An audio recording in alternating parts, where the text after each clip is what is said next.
Bonjour à tous, on se retrouve dans cette vidéo pour voir ensemble MetaTrader 4, la plateforme la plus prisée au monde par tous les traders.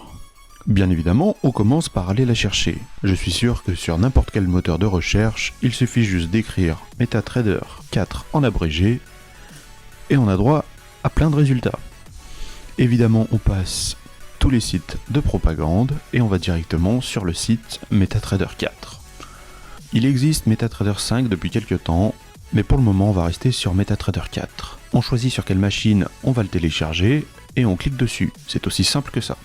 On le télécharge, on l'installe, ça prend un petit peu de temps, surtout pour la première ouverture, puis on arrive sur cette fenêtre là.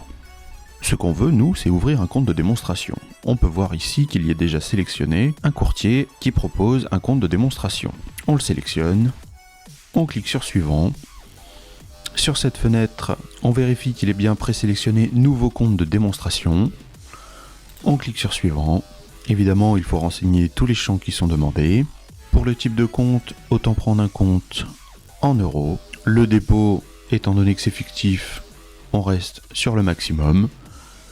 Et l'effet de levier, 1% est très bien. Ensuite, on coche la case « J'accepte de recevoir vos newsletters », puis sur suivant.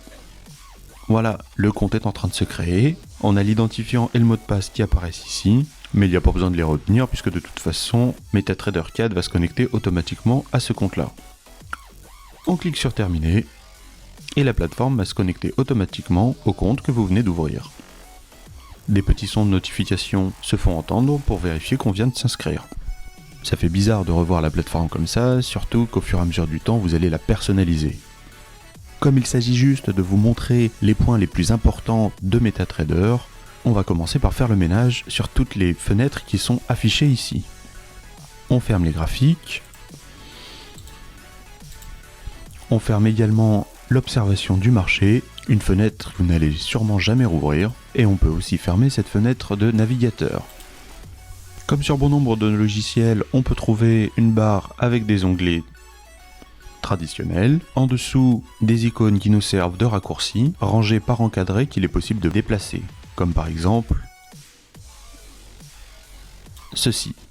Maintenant, on va commencer par une des fonctions que tout le monde va utiliser, c'est ouvrir un graphique. Fichier, nouveau graphique, et ici, on a déjà une présélection de graphiques à ouvrir.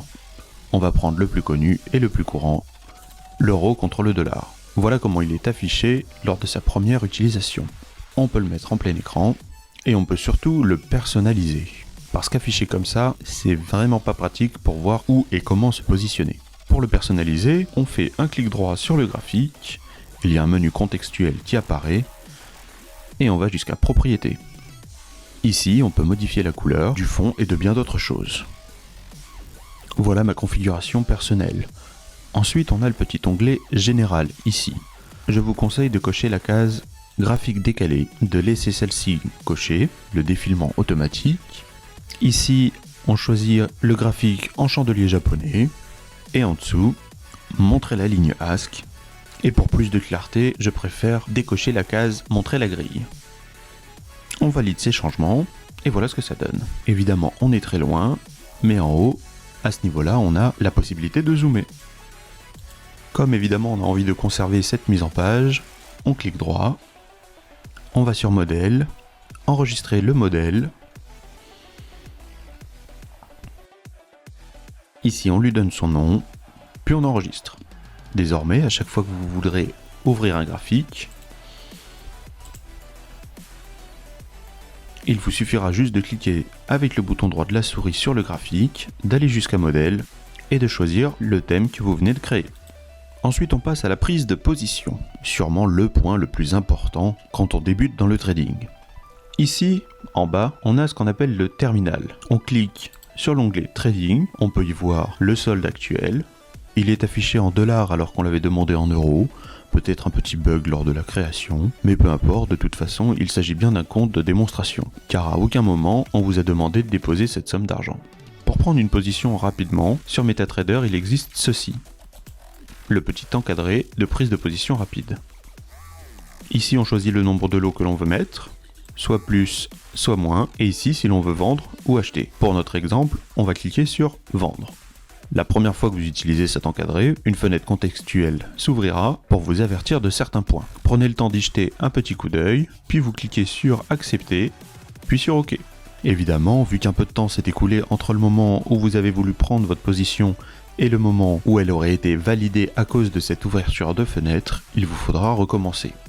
On reclique, et tout de suite en bas, la position vient de s'ouvrir. Avec la transaction en cours, le volume, le nombre de lots, le symbole, c'est le nom du graphique sur lequel vous êtes actuellement en train de travailler. Ici s'affiche le prix au moment où vous avez pris position. Ici, le stop loss et le take profit. Le prix actuel, là où on est, la prise de position. Là, les frais de commission. Et ici, l'échange. Dans ce compte de démonstration, il n'y a pas de frais de commission et l'échange est pris en compte à 23 h quand on change de jour. Ça s'appelle également le swap. Et évidemment, à droite, là où on en est sur notre prise de position. Elle peut s'afficher en somme investie, ou vous avez aussi la possibilité de l'afficher en cliquant avec le bouton droit de la souris, profit, en points, en monnaie à terme, ou en monnaie investie. Personnellement, je travaille en points, pour ne pas être distrait par les sommes d'argent qui peuvent être affichées. On peut voir ici le fond, c'est-à-dire la somme où en serait notre compte si on devait clôturer la position ouverte. D'ailleurs, pour fermer la position, il y a juste à cliquer sur cette croix.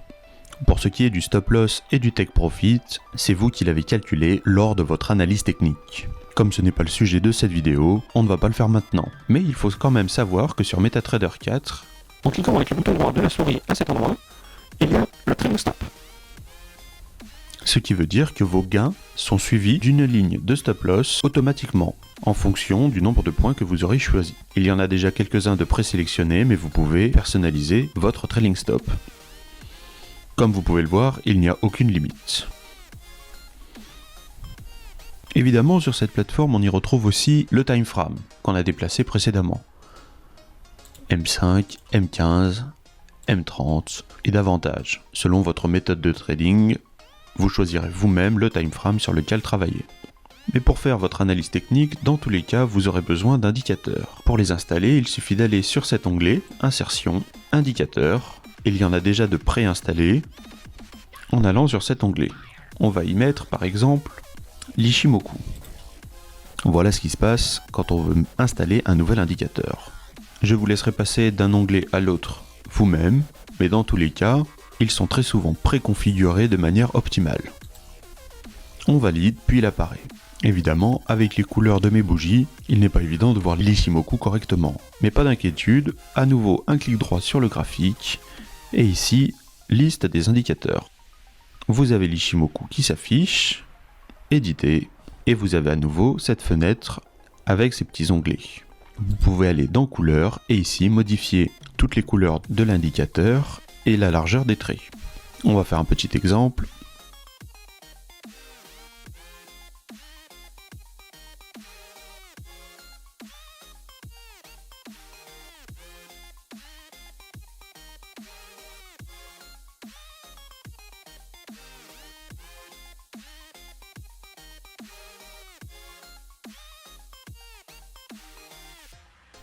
Voilà par exemple quelques modifications. Vous validez et voilà ce que ça peut donner. Amusez-vous à mettre les couleurs que vous voulez, des couleurs bien pratiques pour travailler proprement et correctement, mais pour l'Ichimoku, je vous déconseille fortement de changer les valeurs d'origine. Le pré-réglage de cet indicateur est déjà optimal.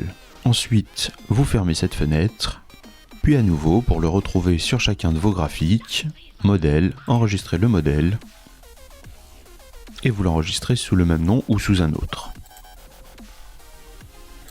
En bas, vous retrouvez tous vos graphiques.